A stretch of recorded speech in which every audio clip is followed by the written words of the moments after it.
I have observed with the keenness of a soldier who has spent decades studying command, character, and consequence.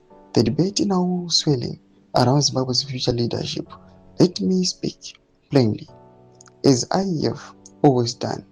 Vice President Kosalo Chunga is not a politician who stumbled into uniform.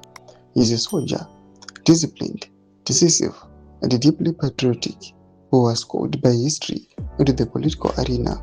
That distinction matters enormously. Sanabina mashukano yaitogwa panapa retired generals vachiuya vachisapota VP Chiwenga. Madevelopments onekwa nevanhu veruzhinji kuti aiwa general regai dai vambopuwo mukana.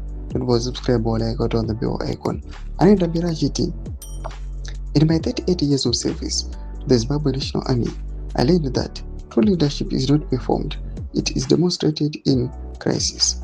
Under pressure, when the cameras are off and the choices are hard, VP Chiwenga's record speaks for itself.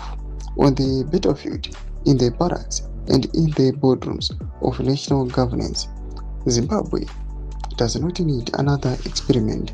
It needs continuity built on competence. It needs a leader who understands the military-civilian covenant that holds this republic together, who respects the liberation legacy without being imprisoned by it, and who carries the institutional memory required to steer a complex nation through an increasingly turbulent regional and global environment. I am not a partisan man. I am a soldier of the Constitution and of this nation. But when asked where I stand with capability. I stand with the demonstrated resolve. I stand with the Vice President Kosalo Chiwenga. Zimbabwe has paid too high a price for weak and corrupt leadership. We cannot afford to pay it again. Ndo mashukano yaitogwa panapa na retired general Kauke Mapranga. Nakumesekisha medu za funga imo kudi pa msoro pegis. Post, subscribe or like, chitwa bell icon.